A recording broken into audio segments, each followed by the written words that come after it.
Hello and welcome to the rebuild of my tropical style garden here in the UK.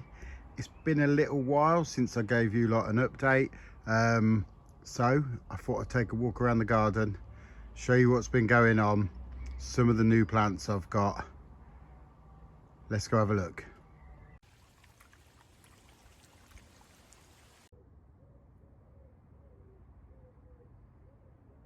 Okay, so first of all, I'd like to apologise for it being a little while since my last video.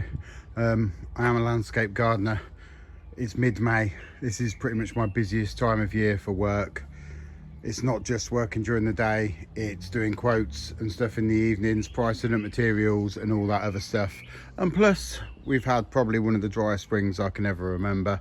So there's been about an hour of watering every night.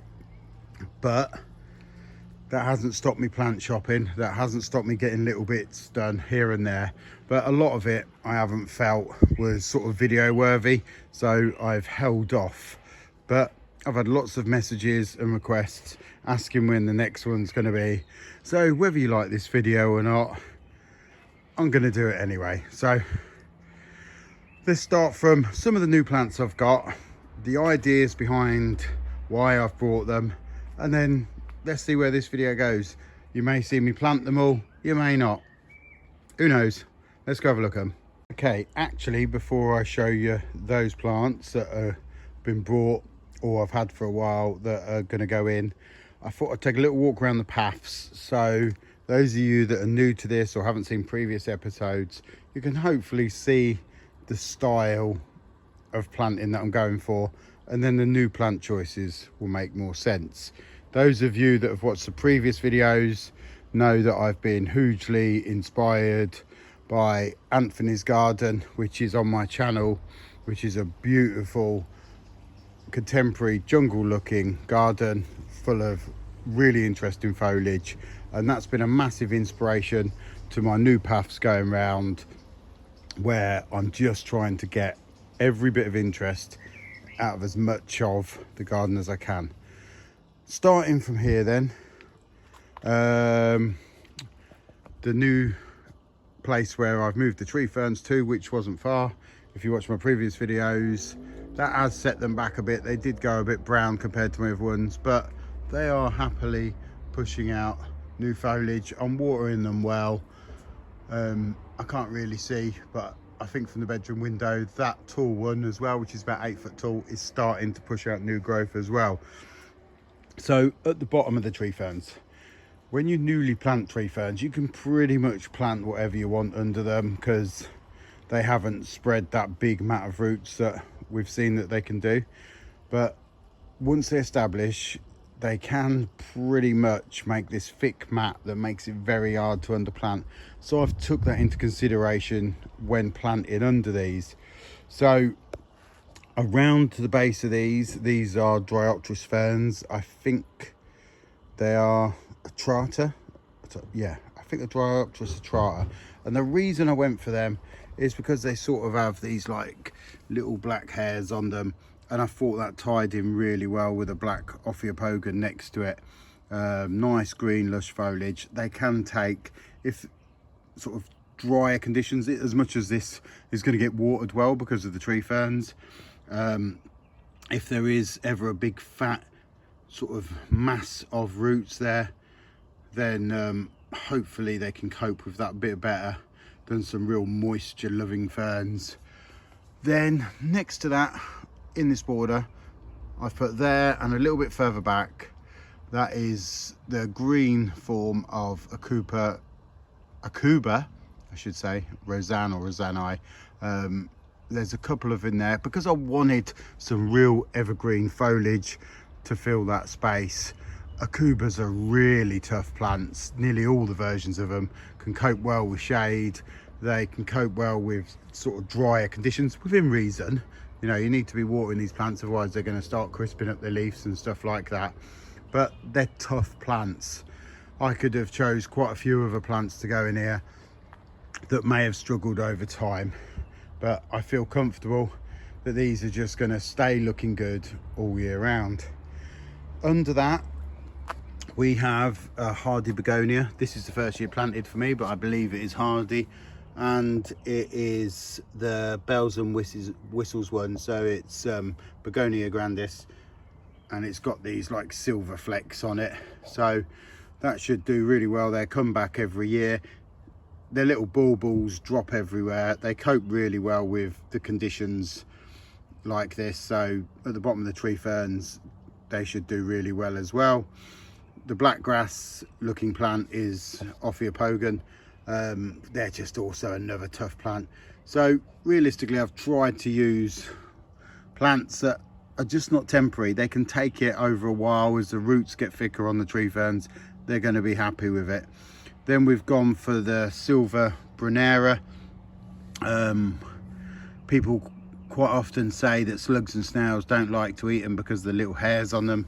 Well, I've been coming out for quite a few nights picking out slugs and snails off my plants, and they're quite happily sat on there munching away at them. So maybe not as bad as hostas and stuff like that, but they definitely do like the taste of them. And talking about stuff that slugs and snails like to eat, next to it is an evergreen hardy ground cover plant, Pachysandra, and that is Krieg's cover. And as you can see, that's been getting munched as well. Now, I've been coming out here nearly every night, and I've been struggling to find slugs and snails, to be fair. Probably the most 15, 20 a night over the whole garden. Not sure where they keep coming from, to be fair, but I'm working on keeping the numbers down. I do have a few frogs and toads around the garden. Hopefully that will get better once the pond is built. So what else have we got in here?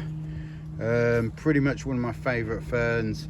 This is Polystricum polyblepharum, and there's a few in there. They look pretty good all year round. I did trim them back because I moved them from another part of the garden, and that sort of dried them out a little bit, and some of the leaves did crisp up a bit. But as you can see, lots of new growth coming round. We also have Plactrenthus nico, which is a tender plant that is sort of in there, and that will just crawl around on that. One thing I would say about my visit to Anthony's garden is his underplanting is pretty much the best I've ever seen, especially for a shady garden. You know, most of us will buy a plant and think that will look nice at the front of the border, but if you've got a big border, especially with plants like tree ferns, scheffleras and stuff, you're going to see much further back. So you've got to think about filling all these gaps in behind, adding different interest, using repetition, all that sort of stuff. But that does allow for quite a varied amount of different plants, because you're going to have some deeper shade, some drier shade, dappled shade. You know, you can play around a little bit using lots of different plants that hopefully should all tie in together. So talking about tying it in together, I sort of, as I looked down this path, had to try and work on plants that I thought would look good, give me interest both sides, but also work together. So on this side, not looking its best yet, but it's still coming back from winter, and that is Xanthodecia Hercules. You know, that's going to get to probably about 4 foot high. I've put lots of organic matter in when I planted it, so hopefully should grow really well. It's right near where we sit. It's my wife's favourite plant, so that keeps me in the good books with her, and he's just a really hardy, lush, tropical looking plant. I haven't underplanted this area here yet, because I know as that grows, it's going to grow really big and round, and I just don't think I need to.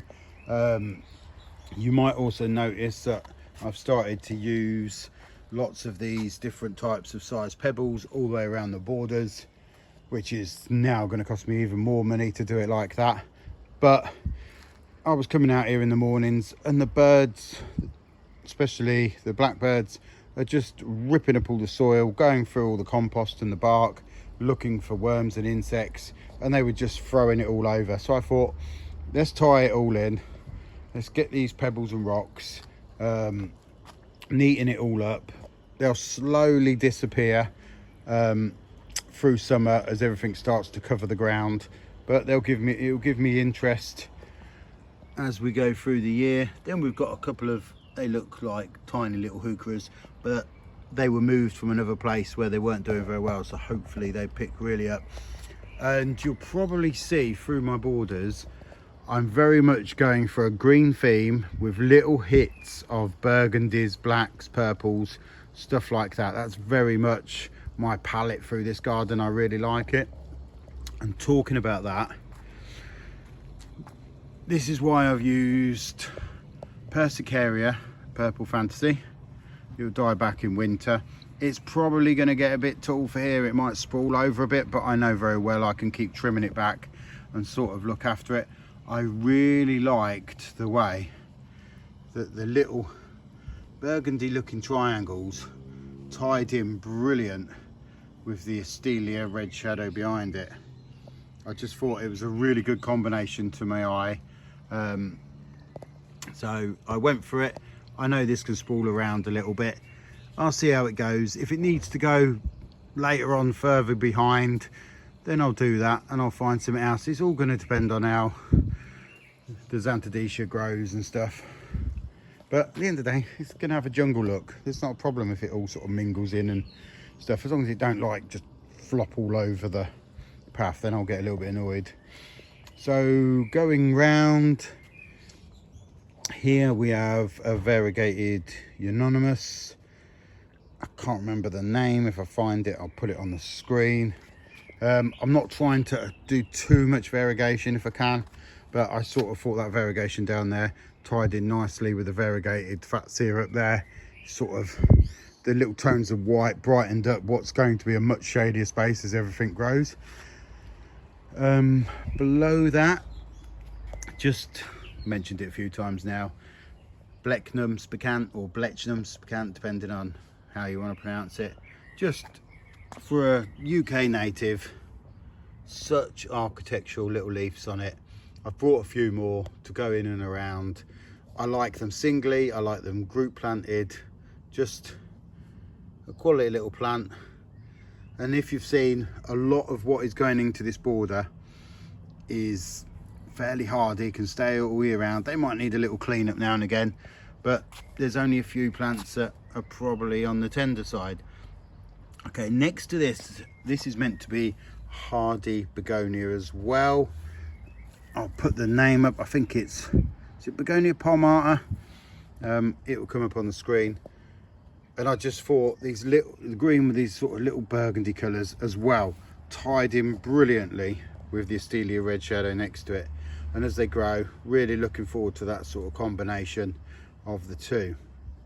Behind, I've put some cut-ins of Begonia luxurians, really hoping they do well here. It's dappled shade. This has had a lot of extra organic matter adding to the border because it's all been freshly dug over to allow for these newly planted Musa Bajou bananas. I'm behind that. I've left some gaps at the minute because these were quite big clumps that I put in here. So I imagine they're going to start pushing out some offshoot pups to cover that area. So as much as I want to underplant everything, I'm quite sure that's going to happen soon. So I'm going to leave that a bit clear for now. Assess the situation as I go, and I could always add a few plants looking at what comes up and what doesn't come up. This is Strobolianthus mastersi. Apparently can take down to, it'll be cut back to the ground, but can take down to about -5. So I've put 3 of them in the garden. It's going to grow into a glorious plant. It can get to 2-3 meters high. It's going to have real purple sort of undertones to the leaves, which as it gets taller, you're going to sort of see that burgundy sort of look under it. Again, tying in with some of the burgundy that I've got in elsewhere without overdoing it. And I also think it ties in lovely. The part of this burgundy looking colour that I've gone for, it's going to tie in brilliant with the bridges once I'll restain them.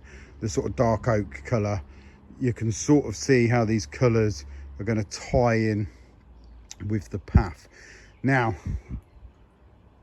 one of the things that isn't doing well, and I knew it was probably going to happen, but I tried to get away with it. A few of you remember when I did my secret path that I moved a 6-foot Mahonia soft caress with not a very big root ball. Well, even though I've got dappled shade, the sun does hit it just over the top, and when we had them few hot days, it's really started crisping up. So I'm at the stage now where I decide to cut it right back down and just leave a couple of green growth on it and see if that helps it reroot and keep going. I think it's probably just going to keep deteriorating. It was wishful thinking that I could move a plant that size at this time of year with such a small root ball, but we'll see. One thing I can't do is go to all the work in this garden and then for the next year be looking at a big dead plant hoping it recovers, you know, and reshoots from lower on or something. That just can't happen. It could get dug up and potted up and moved out of the way maybe, but that's, you know, I'm going to try and trim it back a little bit, see if that helps. But for those of you that's in the UK will know, this has pretty much been, I'm 50 years old, and this is pretty much the driest spring I could ever remember. You know, I think I've had maybe 2 days of rain in the last 2 or 3 months, maybe, if that. I don't know. I'm not been checking properly, but it's been extremely dry. Part of the reason I haven't been progressing so much in the evenings is because by the time I finish work and got other stuff done, there's nearly an hour of watering every night, which most of you will be doing as well. Okay, back to plants.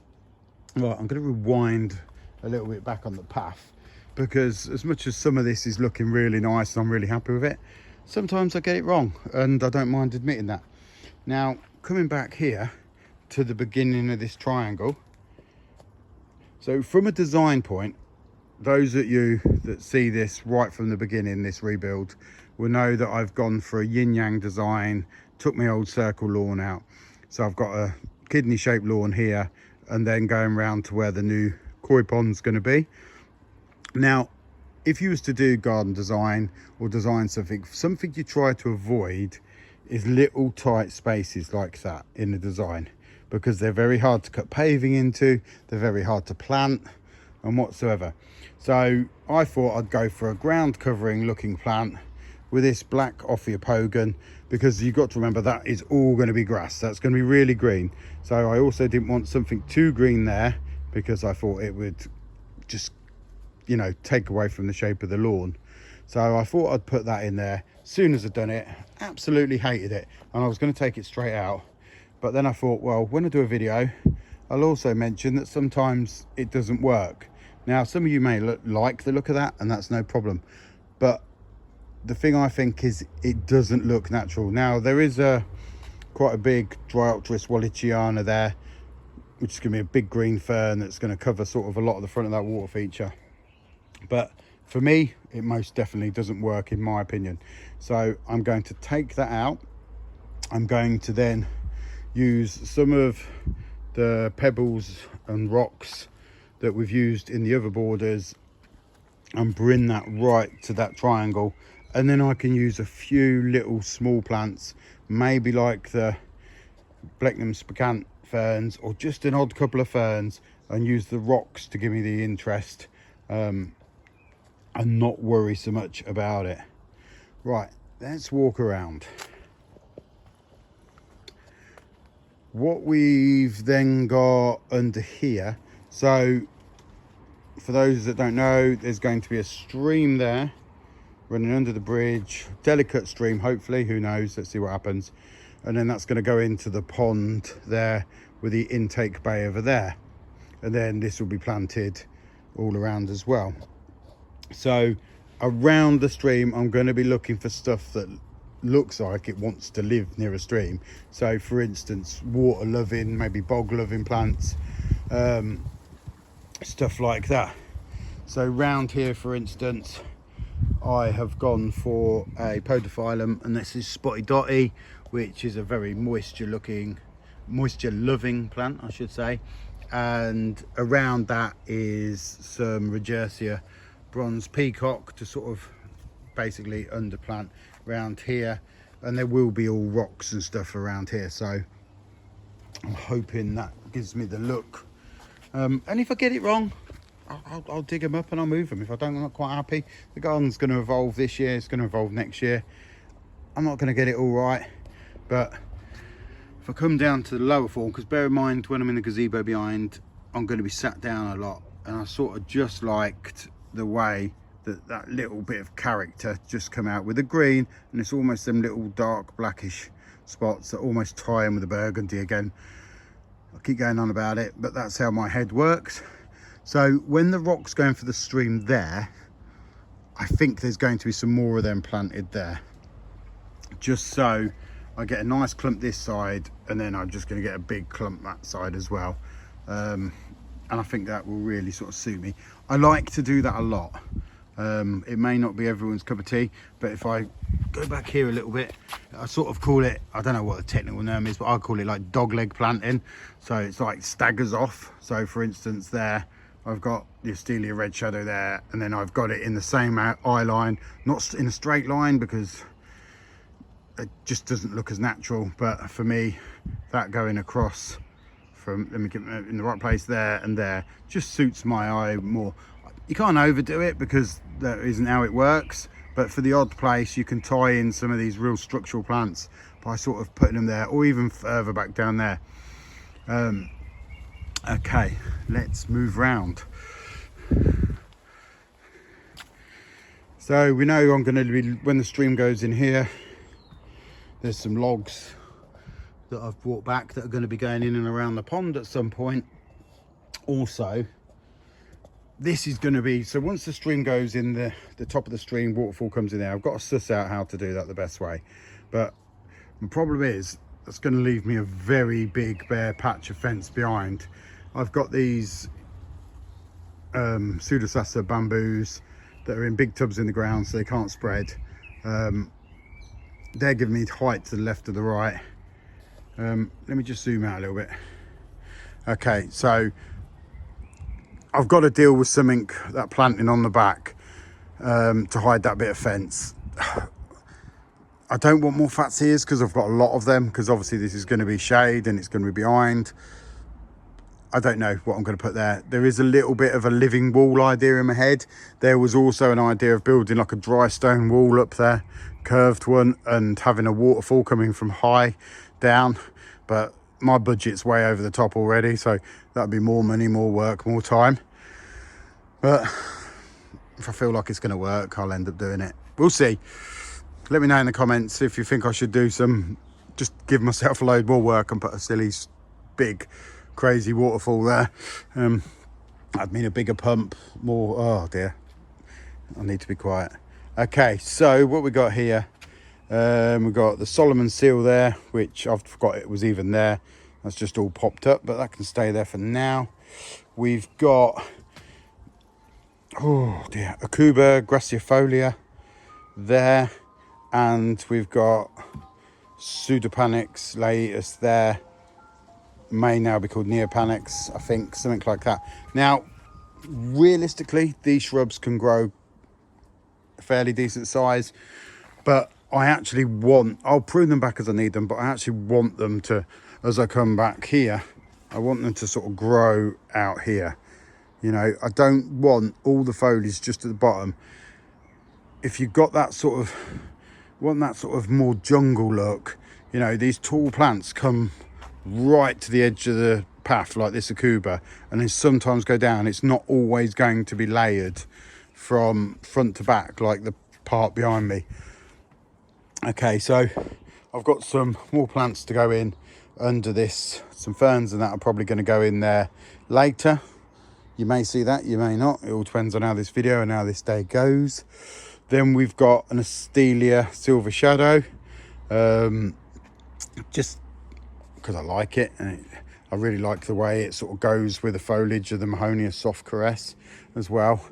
I'm going to have quite a few Mahonia soft caresses and sweet winters in the garden. I've already got probably about 6 or 7, but all year interest, great looking foliage. Why not? Just, if it's good, there's no wrong with repeating it. Mentioned this in my last video, Hydrangea Seacokiana, I think is its name. Really love the foliage on that. Looks like it's just about to flower. What else we got? I think I've mentioned a lot of what I've put in here. One bit of the garden that I really like, again, I've done that sort of what I call dog leg planting, where I've gone some Carex, Irish green there, hardy evergreen, and I've gone this side as well. But I've tried to sort of make it tight in by group planting this side and then just putting one there. It will spread a bit, which is all good. And then some of the lower planting here. Hold on, I'm gonna go back a little bit. So I also had the idea of putting this lime heuchera here because I thought it tied in really well with the Formium yellow wave there, that sort of yellow colour, I really thought. And also I've got the Grisselinia Broderick Gold there with that sort of yellowy hint of variegation, and I thought it would work really well. But actually, when I stand back, it doesn't look as natural as the rest of the garden. It looks a bit too much like bedding. So I'm going to probably move some of them and just leave a little clump, or I'm going to move it completely to a new part of the garden. I do like it. It does brighten up a spot. It may go somewhere around there so it catches my eye with the two. But for there, I think there's better plants that are going to look much better. Okay, let's go round. So we've repeated that hardy begonia back there, which I sort of really like. Again, I think just that little bit of sort of burgundy looking colour to the leaves is going to tie in with the bridge once that's restained really well. And then you can probably see there's some burgundy looking heucheras around just to sort of bring that colour so it's balanced from one end of the path all the way to the other. Loads of different plants, repeated of loads of plants, but I'm really trying to get it all to sort of just work, basically. Okay, so another little plant that I'm absolutely loving. I was gifted last year by Anthony, and this is a Saxifraga stolonifera, and this one is Nizu ginger, and it's got beautiful silvery looking leaves. I think they're going to get much bigger than that. It's going to send off loads of little like runners, a bit like a strawberry does, with lots of little tap roots off it. And it will spread really well, again covering all that hopefully ground cover underneath, popping up in all sorts of places. Where I like it, I'll keep it. Where I don't, but I think it is a really nice little bit of foliage. And there's also, if I can see it, I'll put it on camera, the Saxifraga stolonifera and the kinky purple variety, which is also going to work really well in my garden. The bright red leafed one I've spoke about, I think, in my last video, and that is Pires, and that's Katsura. Really like that. Also, I think I've really grown to love this part of the garden at the moment. I know that a lot of my other garden isn't done yet, so it's hard to say, but at the minute this is pretty much my favourite part to walk down. It's working for me. There's other bits that have got to be added and changed, and once the water goes into the left, I can get loads more planting in. But I've left this area a bit more low ground cover, let's say. Stuff's going to grow up, but I don't want it to be too dense on the left side, because the water is the main feature here. If I go putting big shrubs across here, I'm going to cut all that view out all the way to my back decking and gazebo, which is right down the back there somewhere, and I want to be able to see all the way through there. So it's about finding the right plants that are going to allow me to filter light through but still see down there. So for instance, this thin-leafed Pittosporum is going to give me that delicate feel. Then we've got the Fatsia alpina, a really hardy, lovely looking Fatsia. And the one at Jersey Cottage Nursery is an absolute glorious example that I've shown before. And I'm just imagining that there and how good that's going to look. Also, I've gone for plants, because they're low and this is quite open, I want plants that are going to look good when you look down. So you're going to have your plants like the grass and stuff that sprawl over, and the ferns that sprawl over the edges of the path to soften it. But there's going to also, as I walk down, a lot of my eye is going to be like this, looking down. So I need to find plants that are going to look good like that. So for me, there is this Senilicis aconitifolia, absolutely brilliant bulbous plant, and the foliage is just outstanding I should say. And then we've also got some Epatians in there. I'm trying to remember, is that Ice Storm? Yeah, I think so. And this lovely, which is one of my favourite plants at the minute, Becia. Lovely plant, and that's sort of hardy and evergreen as well. Moist but free draining soil, a lot of what these plants like. And because this is raised and the water's going to run down towards the stream, obviously it won't run into the stream because there'll be rocks and that stopping it, but I can provide in this dappled shade a lot of moisture by watering it well and keeping it out of the sun. But because it's raised, it should drain really well. There's lots of perlite and stuff all been mixed in with a lot of the plants as they've gone in, a lot of bark chipping, stuff like that. So hopefully this should be the ideal environment for them. Then loving the way the ferns are creeping around the dry stream. You'll see in a minute when I show you the other ferns, sometimes just the basic native plants can work so well.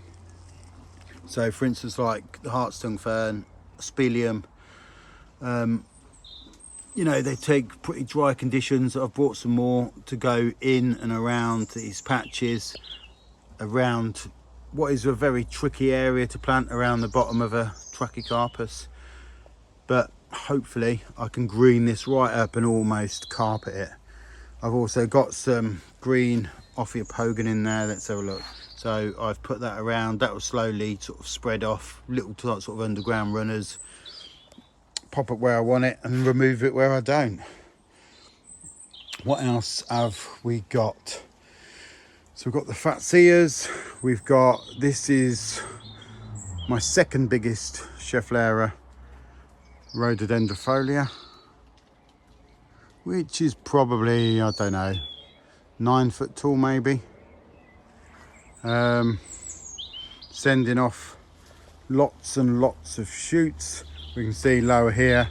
I did cut a lot of these off last year because I tried to take cuttings from them and I failed miserably. But now they're all going to stay on because now I've got that foliage up there from the Schefflera, but I'm now going to get it from where it's all coming off the stem around here as well, which I'm really looking forward to. At the bottom, we've got more ferns. We've got some more heucheras, repeated the plants. The same round there where the steps are going to the secret path. This plant went out this year, so it'll be his first time outside. Pires umbrosa, and nearly every night I find little snails on it. It's just being ate to absolute pieces. I am going to take it out because I just can't be dealing with it looking that tatty all the time.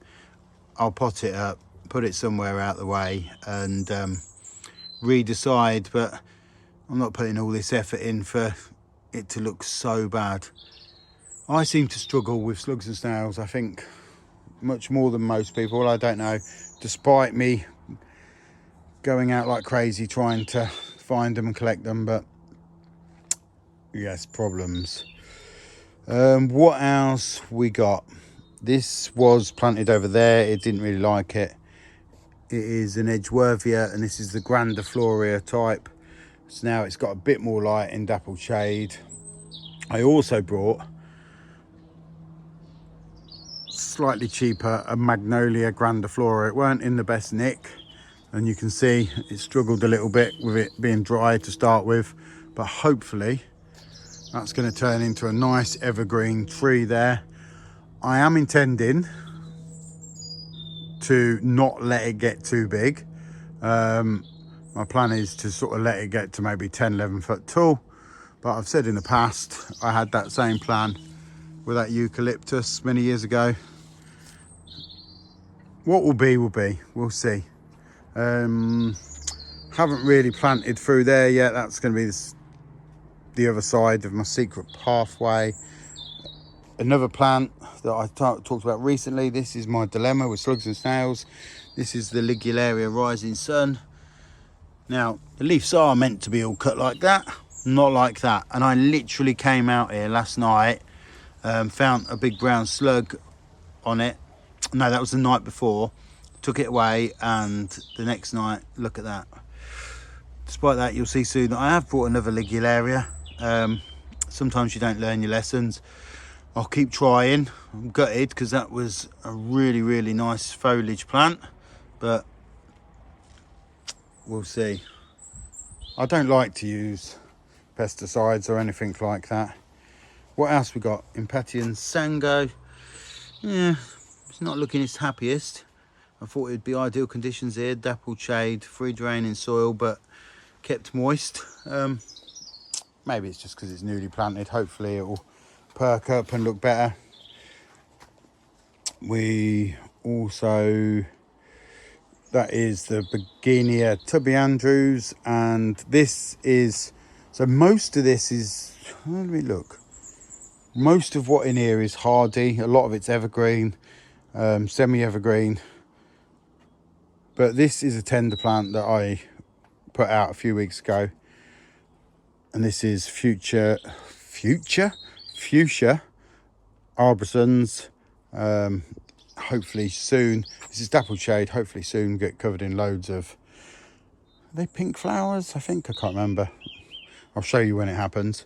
But that is tender, but I think it looks, you know, sometimes you've got to put a few of them in, ain't you, to get that really, really sort of extra tropical look. Across there, this bit is something I'm going to be hopefully getting some plants in later today. Round there's going to be some more ferns and a few other plants, because that's looking a bit sparse. Definitely something I can get on with. I've got some climbers. I need to put some trellis work up so I can, that cabin's going to slowly be covered in climbers. Also got climbers going up the Trachycarpus, trying to get as much interest as I can. So that's pretty much gone through most of what I've done.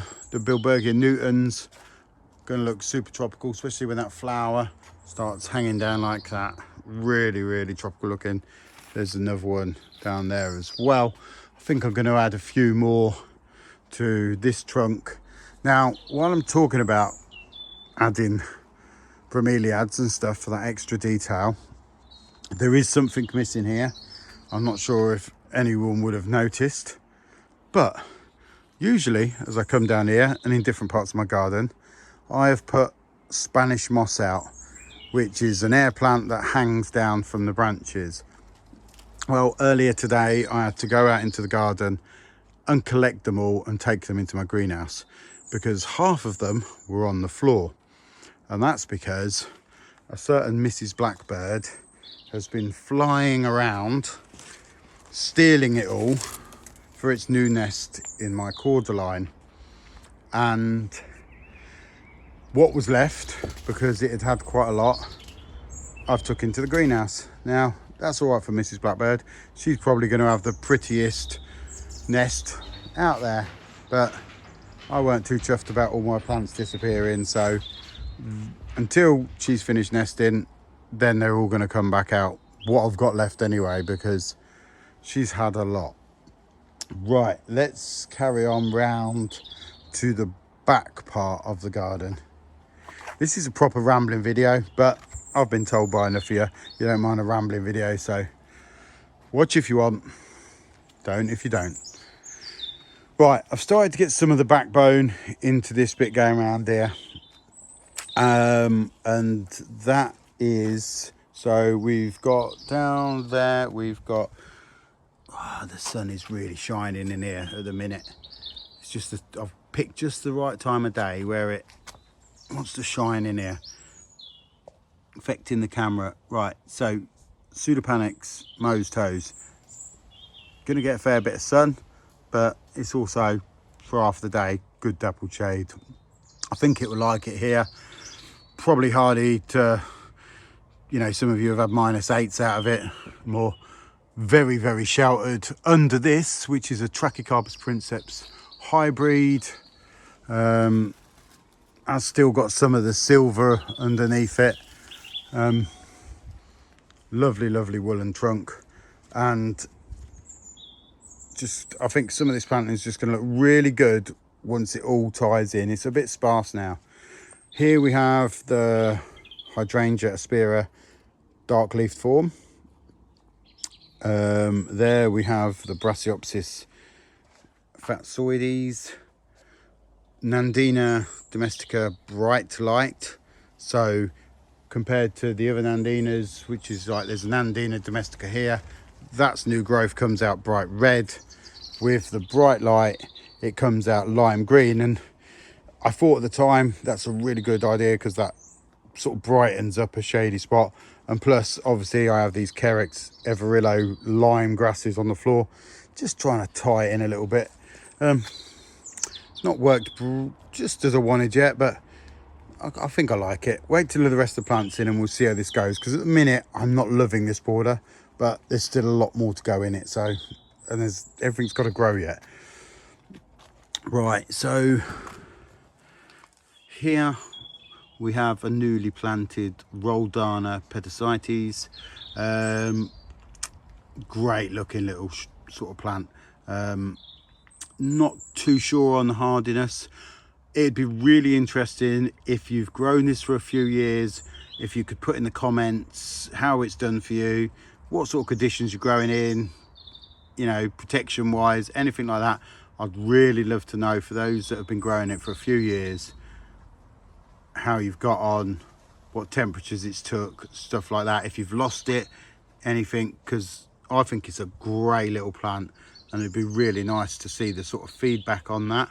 What else we got in here? Got Pilea Taiwan silver at the back there. We have next up rock that's coming up, that will be ginger, what will it be, Dr. Moy coming up there. We have Persicaria, and that is the variegata form, so that's Persicaria virginiana variegata. Then we have, was this, yeah, this is Strobilanthes mastersi as well. Spoke about that earlier. Hopefully, I've tried it in like 3 different spots here, so it'd be really interesting to see which it prefers. All a bit sort of dappled shade, some with a bit more sun than others. Yeah, it's just a great looking plant once it gets growing. Around the back there, they're just various different shrubs. Some have been variegated gymnomus. Actually, there is a plant while I'm here right now that does need to be moved, because it is a glorious plant that is not doing well at all. Let me see. And that is that Salix magnifica. It likes more sun. I thought it would get a lot more sun than it was. I'm going to dig that out, find a sunnier spot round, because the foliage on it is absolutely lovely. And it's not meant to be tiny and little like that and struggling. So that's going to be moved. I totally even forgot that was there, to be honest. What else we got? Mahonias, stuff like that. Put some burgundy, tender, bonita chibas in. Not too sure. I don't know what I'm going to do with these Carex grasses yet. I haven't made up my mind whether I want to keep them in. I don't know whether I want to use them to line the pathway around there, because that will really brighten that spot up as we walk through the sort of secret pathway. We'll see. Round here we have the Brassioopsis mitis is starting to come back. So this is the one I took a cutting off. The new shoot is just starting to come through. It did have one this side as well, but when I was building the some of the pond at the back, I turned around to put some in the barrow and snapped it clean off. So it's a bit behind what it was. Gutted, to say the least. Then under here we're going to have some Begonia coelitzi. I'm going to show these a bit more when they come up higher. You know, they're still all small, I can't even speak now. Small plants. We've got Patians around there. We've got various evergreen ferns, and then stealing the show, which is going to be a real good. So if I come back here, if I was sitting down here, Really loving that, especially with the other foliage that's all going to be overhanging the stream around there. It's sort of what I like to call sort of framing the view.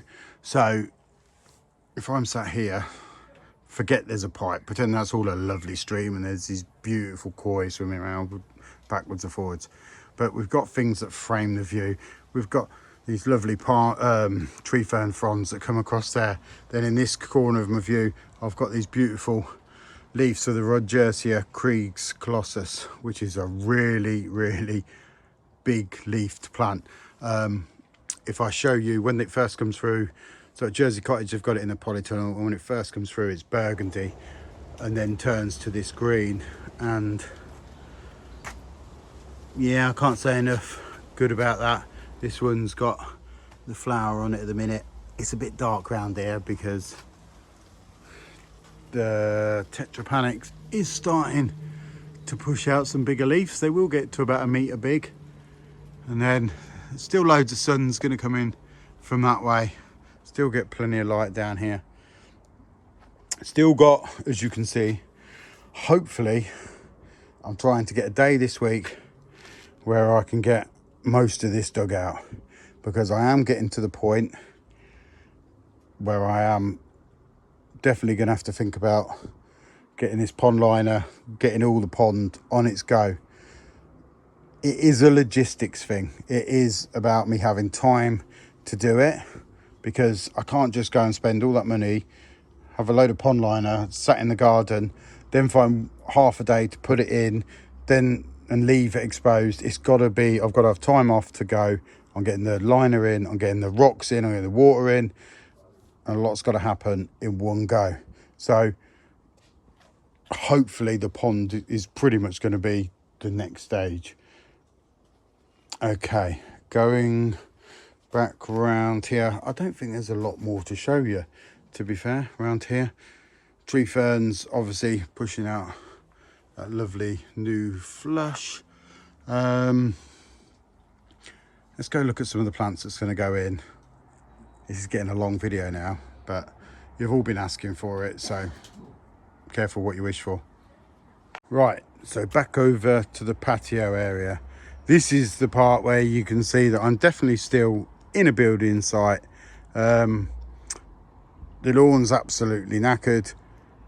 I'm not too bothered because, as you can see from the left here, I've got loads more rocks to get. I'm hoping to order them today or tomorrow. I've got to get some bigger rocks because they're all two similar sizes. There is some smaller ones around the front, but I need quite a lot more rocks yet because they're going into the borders as well as in this hole in the pond and outside the pond, everywhere.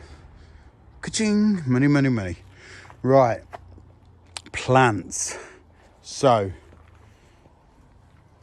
first of all, some of these I'm going to know the names of. Some I've just brought and I can't remember. I'm getting older and I don't always remember. Right, so we spoke about some of the ferns and that previously, so I've brought some more. I have got some more hartstongue ferns. I've got some more Blechnum spicant. I've got some more Polystricum polyblepharum. And these are going to go in, you know, to just cover all the soil, basically.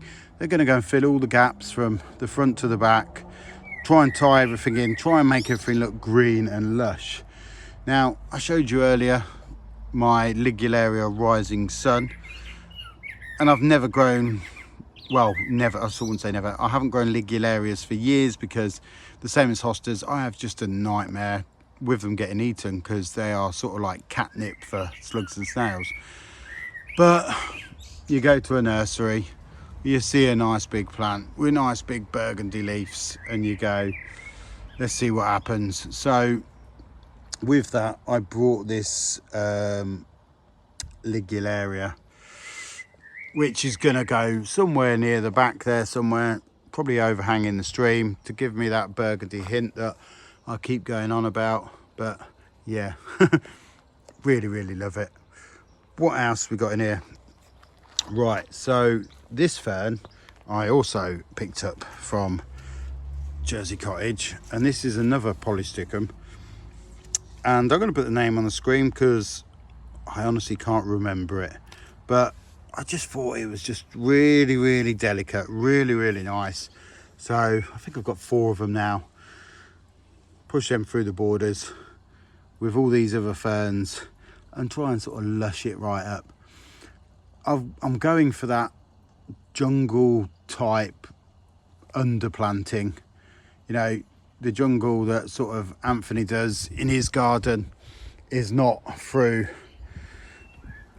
big cannas, big colocaceas and all them big leaf tenders. It's a garden that looks good most of the year, plants that are hardy, not too many bare patches, really interesting foliage, and it's just inspired me so much, and it just works with my garden now.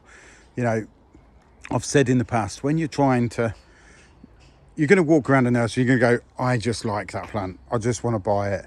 But if you want a garden to really work, it's not just a collection of plants, it's a collection of plants that work well together, in the style that you're trying to create and a feeling you're trying to create.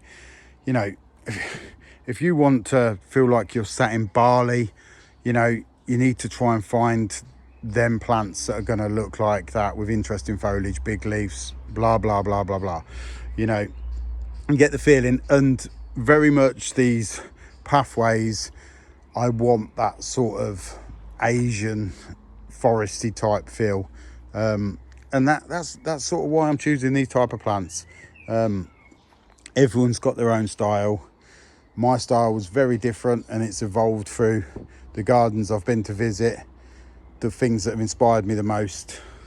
And I'm blabbering on, so I'm going to get straight back to the plants, because that's what you're all looking at and I'm not talking about.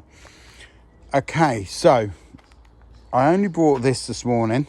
Me and my wife went for breakfast at a garden centre, and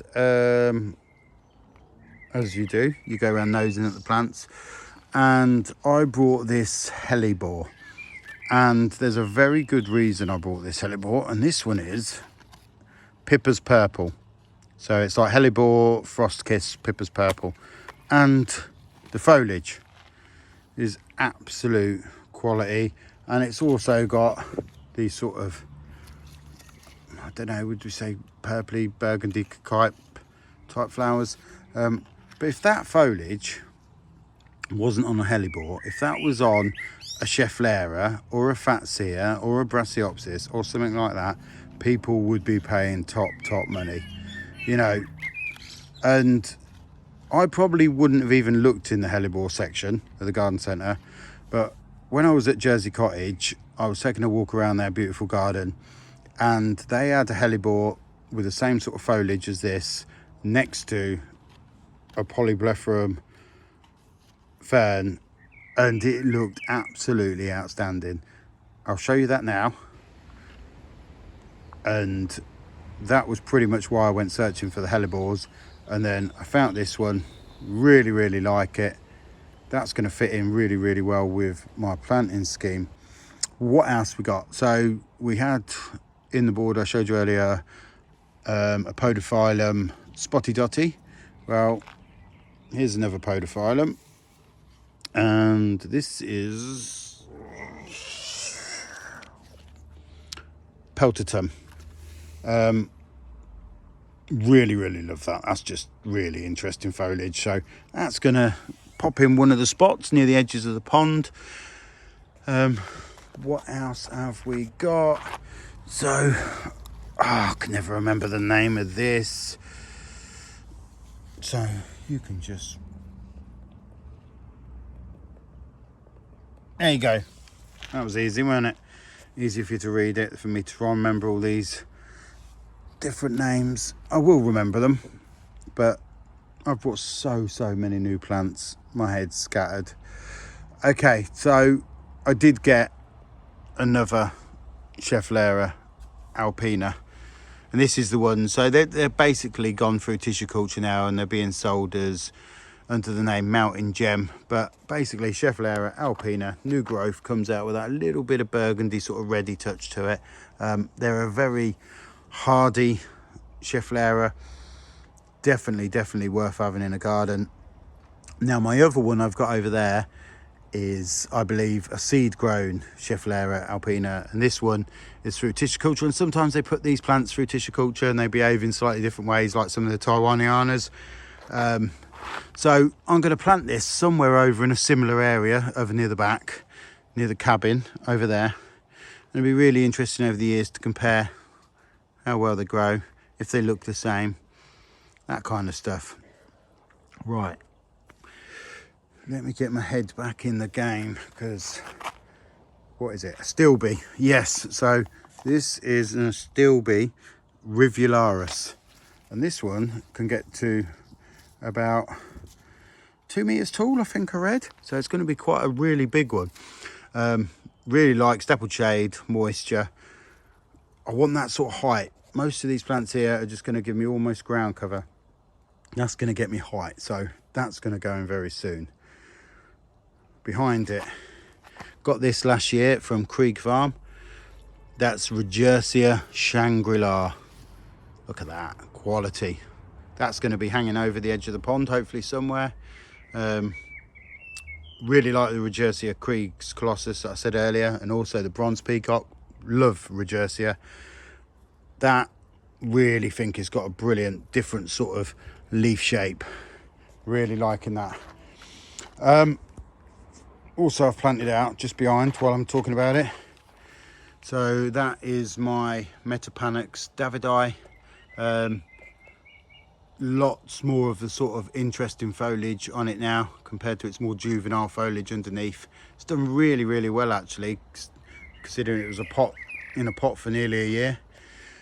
Got loads more planting to go into there. I did plant this cordyline that I already had. I debated it on and off, but I thought it would look good because I have that really tall cordyline up there, which is housing my Spanish moss blackbird nest. And I thought in my head it'd look good, sort of frame the view from back near the house. It would look like maybe a seedling had dropped and that had just sprung up and grown there. Give me a bit more of a natural look. Okay, what else did we get? Right, I don't remember all these names. Let's have a look. So, how would you say that? Trachycarpus? Are you looking at the screen now thinking, how would I say that? Trachycarpus. Yeah. Anyway, spotty looking foliage plant, hardy, dappled shade. Just again, it's that contrast. You're trying to find plants that work well together, but are going to give you different leaf shapes, different interests, different textures. The same as this one. Anthony from the Contemporary Jungle Garden said he's got this in his garden, Arisarum, and he says a lovely little ground cover plant, so that's going in as well. Then we have this with the love this. I've bought it in the past. This is from Jersey Cottage as well, and this is the Astrantia major, and this is the Jill Richardson form. It has got these beautiful sort of burgundy sort of looking flowers, and I love the way that this foliage around the outside is just coming out with that sort of burgundy tint to green. I think it's like really great combination. I'm probably going to go and buy a few more actually. You know, what was that? Yeah, £6.50. I think I need to buy a few. Now that can go, that's probably not going to be in the shade. That's probably going to be in a bit of a brighter spot, maybe going further around here somewhere.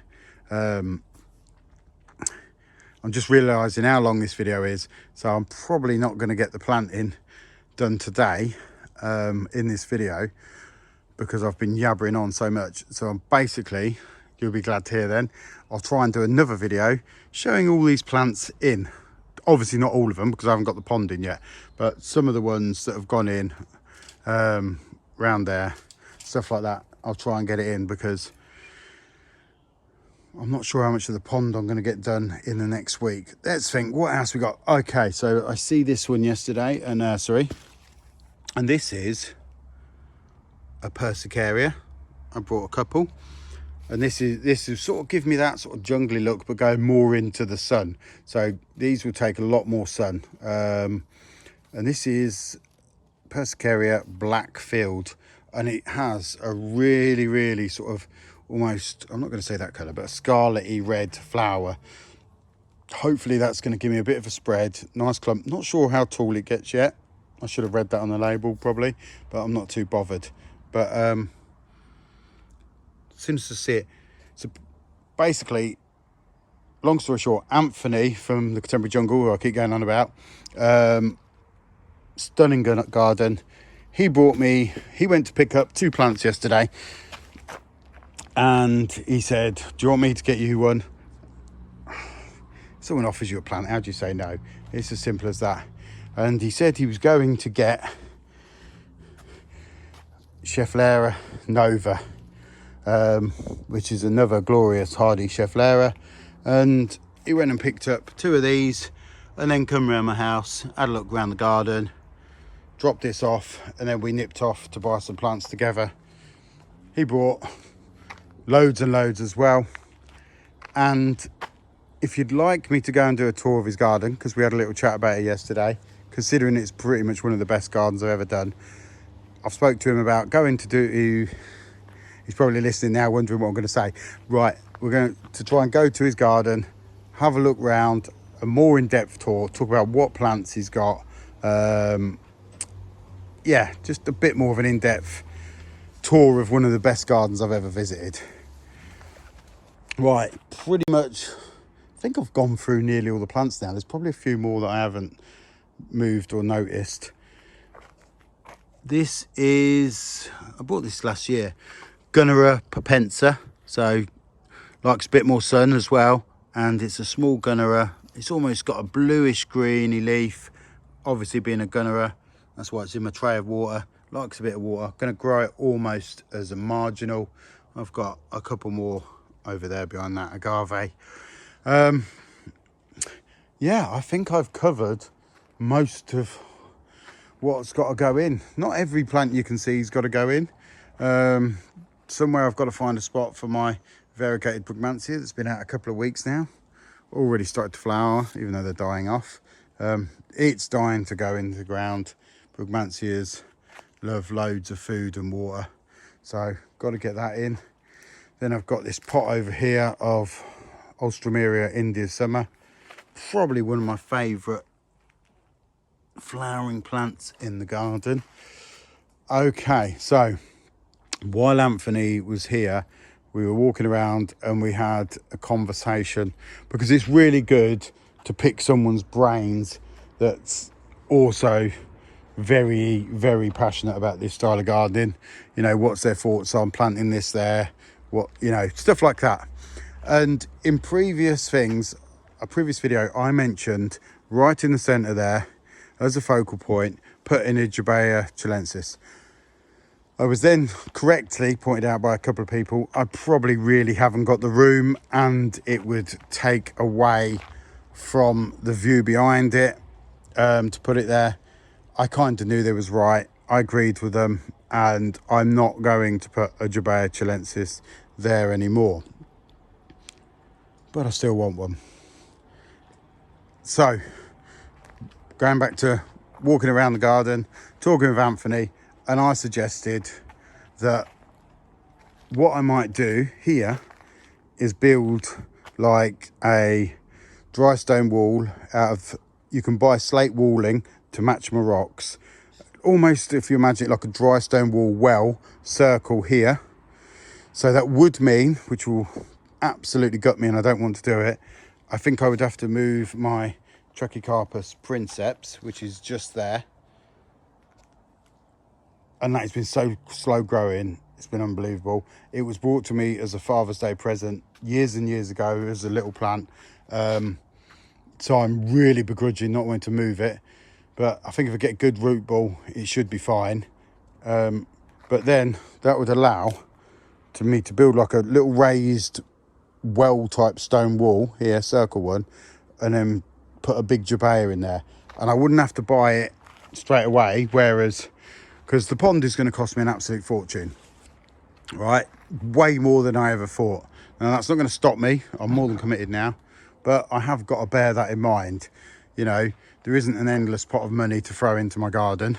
So if something takes a little bit longer because I've got to save up to buy this or buy that, for instance, I want that Jabea, but if it's going to cost me £1,000, I've got better things I need to spend that money on. So that may have to happen next year. Who knows? You know, we don't know what life brings. But at the minute, the Jabea won't be going there. And for one thing, if I put any big palms in here, because I also would like to put a nice big trachy or something in that area, realistically, I'd like to put them in before the liner goes in, because I'm not getting everything nice and neat and then having to dig massive, huge holes, which could weaken the sides of the pond. You know, if I've got to dig a big hole to get these plants in, it's got to go in first, really, before I sort of go on to the pond. So realistically, I think a nice Trachycarpus there. Now, that's going to cost a lot of money, but I have about 3 in the front garden that I'd be happily to move. I'm just a bit worried that if I move them, they're going to look really, really rough. We know that these were 2 smaller Trachycarpus were moved in some earlier episodes. They're doing all right. You know, the back one's flowering. I can see the leaves thinning up a little bit. They are struggling, but it's hardly rained. I keep trying to water them, but realistically, we've had hardly any rain, and it's struggling. Right, this is probably one of the longest videos I've ever done. Some of you may like that. Some of you may thinking, shut up. Now, when I edit these videos, there is no adverts on it. They all get put on afterwards, so that may break it up a little bit, and it might not. You might have to hear my voice yabbering on so much. Okay, I will try to make this not be as long before the next video comes out, and I do apologize it's taken this long. I love to hear your comments, your experiences. You know, I'd like to hear people's experiences on the Roldana Petasites plant I spoke about earlier. Any ideas, anything that you think might look good. I've still got loads to do around here. Get my eye on, you know, how I'm going to best stone that up. I was looking at some dry stone walling round there, but that was like a lot of money to do that, because it allowed me to go more vertical. It is what it is. No regrets. Thank you very much. See you next time.